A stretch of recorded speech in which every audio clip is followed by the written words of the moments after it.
What if every smile you from the cradle society scripts your face? Mothers coo at obedient babies. Teachers reward raised hands and neat rows. Algorithms boost filtered selfies, humble brags, and I-voted stickers. The message is brutal. Hide the ugly. Polish the edges. Fit the mold or be exiled.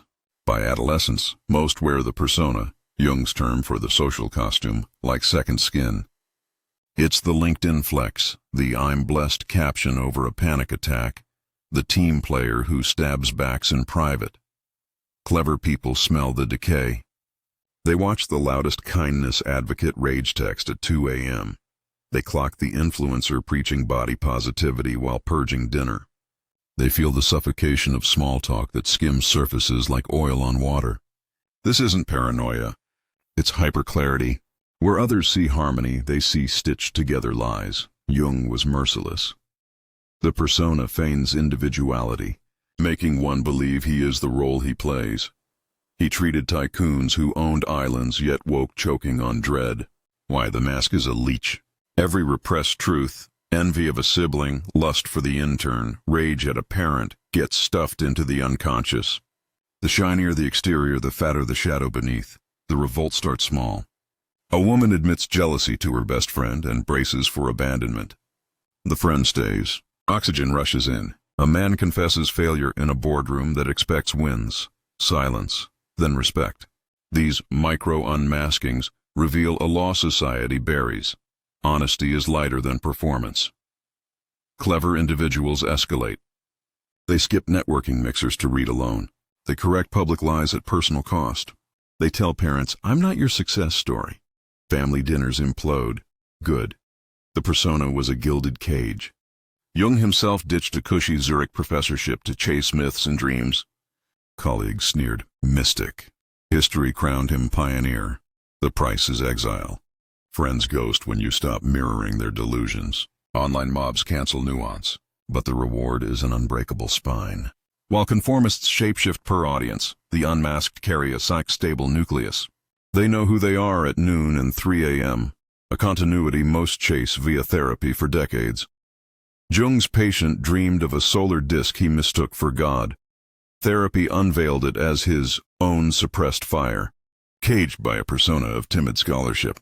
When he dared speak boldly, risking ridicule, depression evaporated. Clever people live this daily. Starve the mask, feed the self. Society's ultimate weapon, selfish. Jung inverted it. The persona man is the true egoist, sacrificing his soul for applause. The mask-wearer betrays themselves hourly for crumbs of belonging. The clever person's selfishness is fidelity to wholeness, refusing to amputate psyche parts to sit at the popular table. In practice, the CEO who admits quarterly losses without spin, stock dips, trust soars. The artist who paints ugly truths and loses galleries, then births a movement. The teen who comes out queer before it's safe, detonating family scripts but forging a real home. Each act screams, I will not rent my face to your comfort. The persona isn't evil, it's a necessary bridge. But when it becomes the destination, it's a tomb. Clever people downgrade it to tool, worn like a raincoat in storms, discarded in sunlight. They live as walking question marks. Where society demands labels, what do you do? And they reply, still becoming. This terrifies the herd, which survives on predictable roles. But it liberates the individual, who now navigates by inner north instead of external applause. Jung's final gut punch.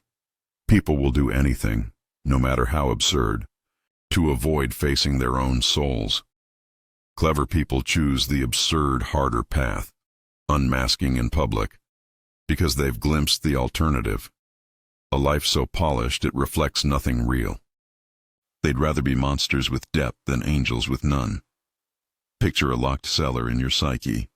Inside, every scream you swallowed, every lust you shamed, every fantasy of smashing your boss's face. That's the shadow, Jung's term for the unconscious landfill of everything society labeled forbidden. Most bolt the door, plaster good person stickers over it, and call it sanity.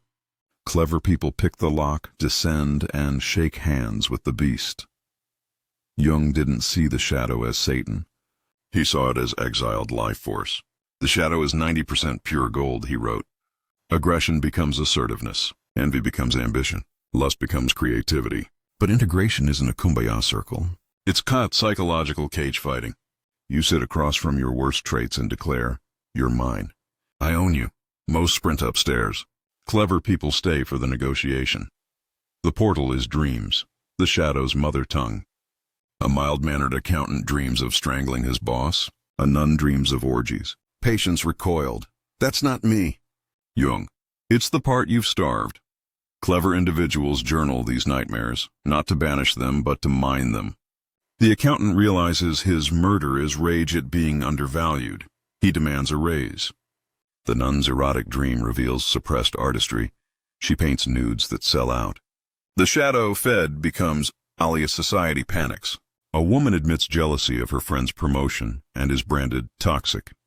A man confesses road rage and loses his chill badge. The collective needs scapegoats. Integrated shadow bearers refuse the role. They project less, so others project onto them. "You're dark. You're intense." Translation, "You're making me face my own cellar." Jung's own shadow work was mythic.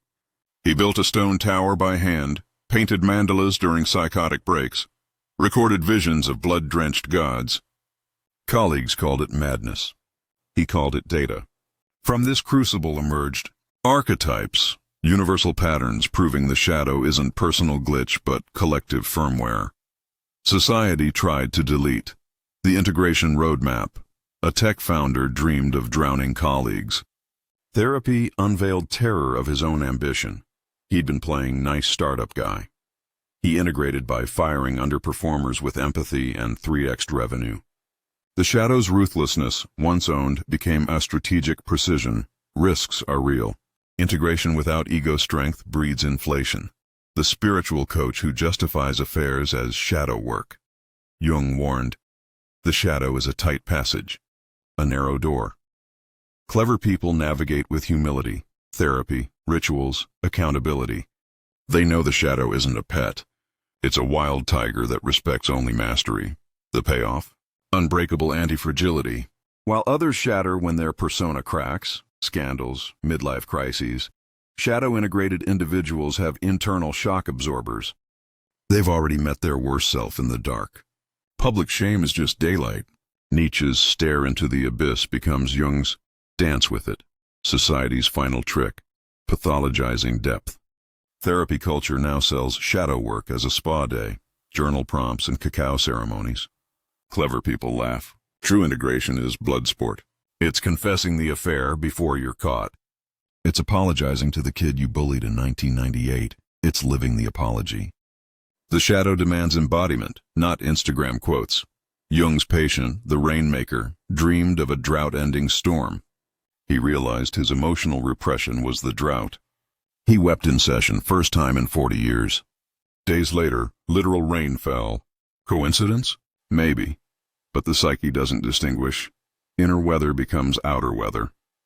Clever people live this alchemy daily, turning psychic lead into